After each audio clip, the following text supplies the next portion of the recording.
There you go.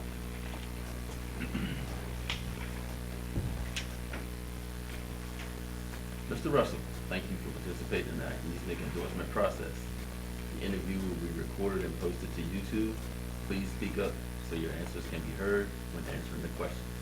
My name is Dwayne Hancock, and I'm the Vice President. My name is Tiffany Thompson. I'm a Building Service Manager at George Washington Carver Elementary. I'm Elaine Deans. I'm a special education paraeducator at Leonardtown Middle School. Mary Ann Tomasic, I am a career advisor at Chesapeake Charter School, Forest Technology Center, and our virtual academy. Good morning, Katrina Mills, Building Service Manager at Brigham Young Middle School. Mr. Russell, for reference, in this interview, the term educator includes all employees in St. Mary's County Public Schools. With that, your first question. If elected, what are your top 3 priorities? Well, thank you for the question. Thank you for the time this morning. It's good to meet you all in person here for this interview. When I'm elected commissioner, my top 3 priorities, I actually have 4, but they are land use, education, affordability, and public safety. So I'll talk a little bit about each one. Land use, I want to make sure that as our comprehensive plan, which is currently being updated, once that is approved, that it gets implemented and that it informs how we change the zoning ordinances to work more for the residents here instead of the developers. For education, I want to make sure that education is funded appropriately. I know that over the last 5 years, maybe more, I've joined educators at the budget public forums each year to advocate with the commissioners to fully fund educational needs. This year is going to be a particularly tough year. We're facing several different things that need to be funded, including the social service, social workers in schools. So I look forward to advocating for full funding for education this year as well. Affordability, I want to examine our tax code and see if there's any leeway that we could do or that we could have to influence the ability of people to move here and afford to live here. And that includes our first responders, our educators, public service workers, everybody really, to make sure that we attract and retain workforce talent and that they can afford to live and work here.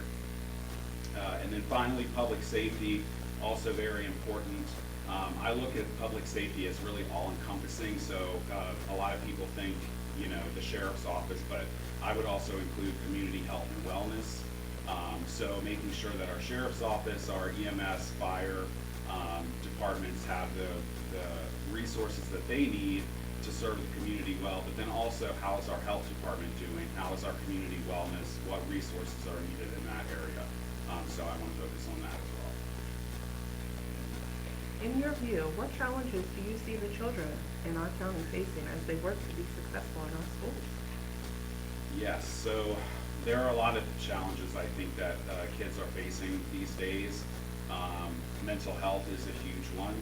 I know that through my various community advocacy outreach and work that I do, that comes up repeatedly, mental health, and the fact that we are a mental health provider shortage area. So going back to when I mentioned the social workers, that's why that's so important to make sure that we can keep those positions in the school system, because the school system really serves more than just the instructional educational needs. I do think relatedly to mental health, social media is a big concern that I have for children these days.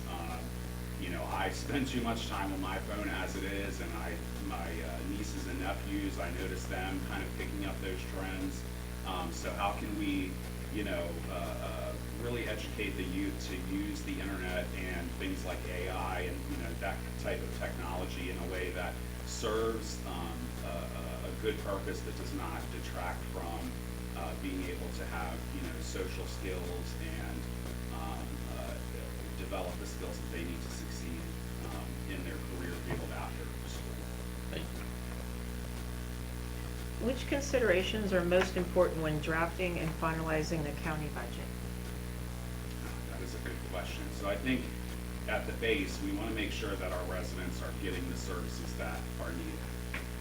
So going back to kind of my key priorities, that includes education, things under the public safety umbrella that I talked about. And we really, I think, have an opportunity with our capital improvement projects in particular to look at how the county is prioritizing what projects are happening and when they're happening, and whether or not that aligns with what the community says that they would like to see. I've heard a lot of discussion about a lack of youth-oriented activities, recreational needs and things like that. And just not just sports, but actual like entertainment, recreation things for children to do. And so I'd like to look at our capital improvement projects and kind of how we're approaching that and see what we can do there. And I think that we also want to make sure with the budget that going back to affordability, that we are adequately funding our public service workers so that they are making a wage that makes sense for them to be able to afford to live here. Thank you.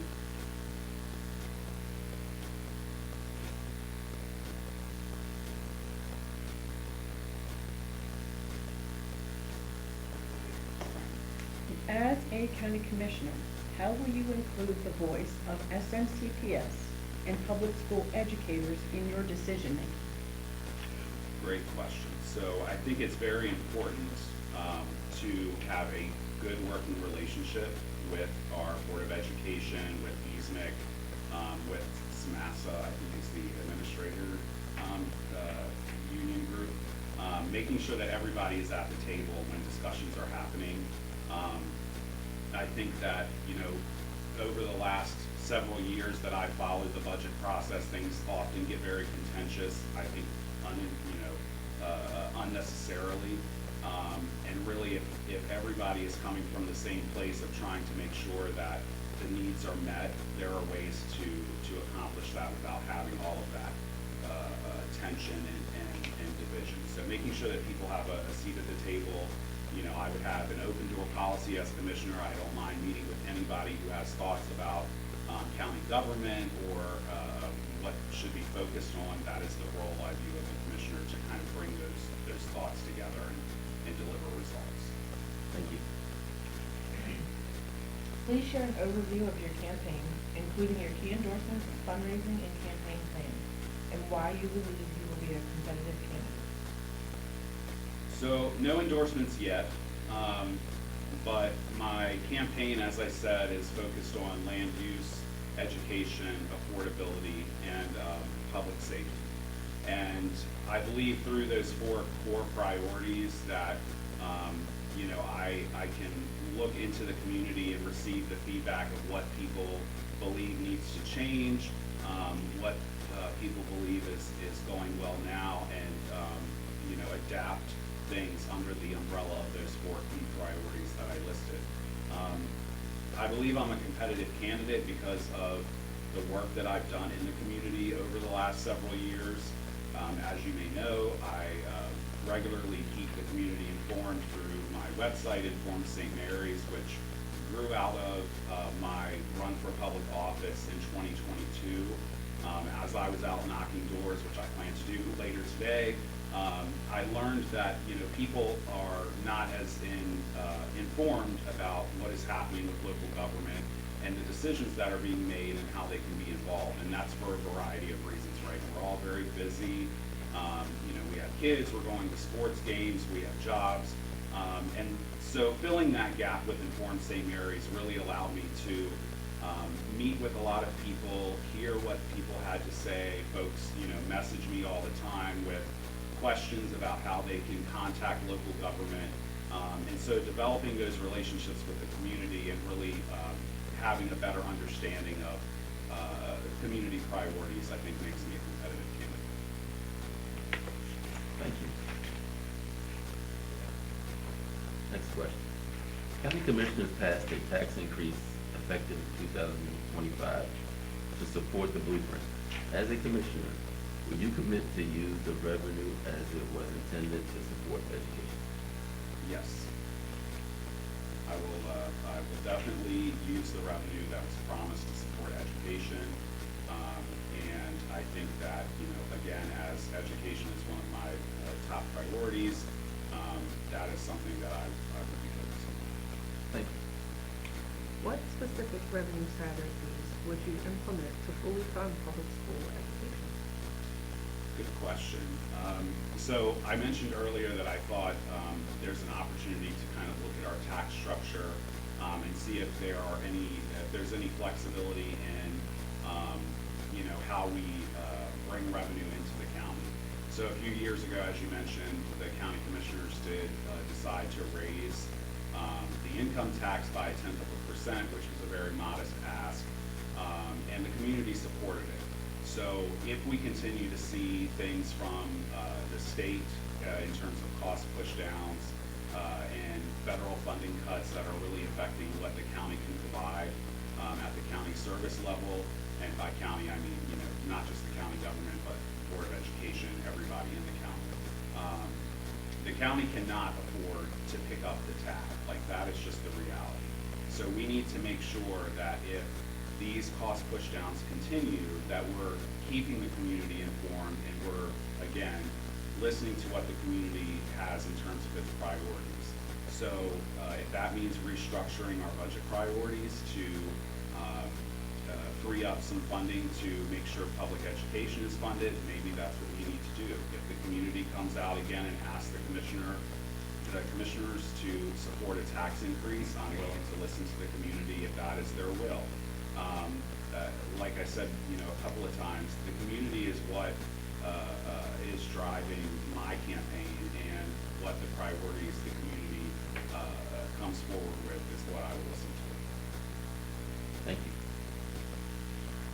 School districts cannot be expected to solve the mental health crisis alone. How would you leverage your role as commissioner to build formal partnerships with county health departments or private providers to offer wraparound services on campus?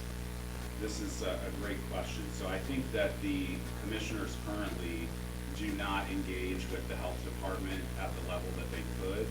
That partnership could be much stronger. I've attended several meetings for the Healthy St. Mary's Partnership. I've met with folks from the health department in my previous campaign, and I plan to do so again to learn what has changed over the last 4 years. And as I mentioned, I know that the area is a mental health provider desert. And so really engaging with the health department to understand what work is currently being done to fill those gaps and how we can build on that.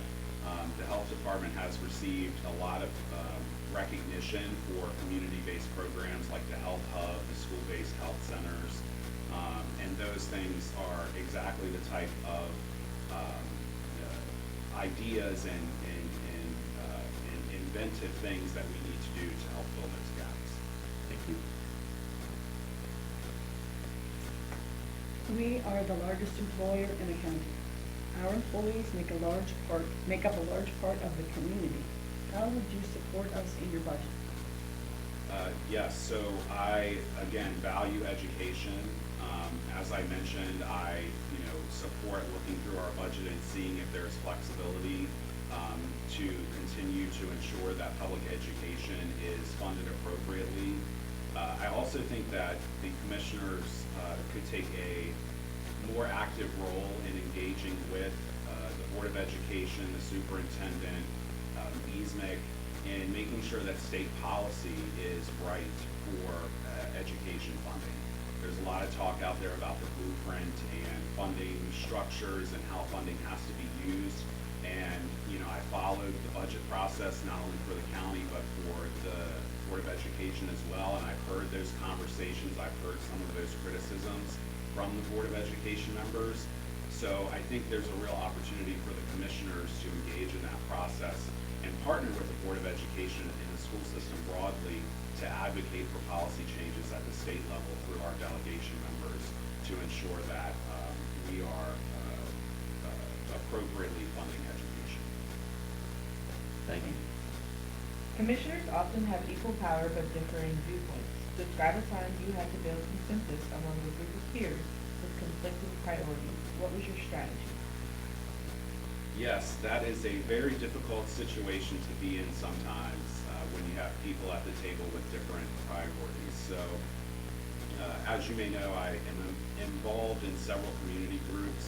One of them is Pride Southern Maryland, which is a nonprofit that hosts a community event to celebrate inclusivity and respect for everyone each year. And so without going into too deep into the situation, I can say that as a nonprofit, we have a board, and everybody brings a different perspective to the board on decision making and how maybe the event should look, what the theme should be, things like that. So as we're having those discussions, in my role as vice chair of the board, I kind of help to build that consensus and say, okay, well, here's what I'm hearing from each person, and how are each person's ideas similar, and how are they different? Where is a natural fit for these things to fit together to produce the best result for our organization and ultimately for the community that we're serving through our event.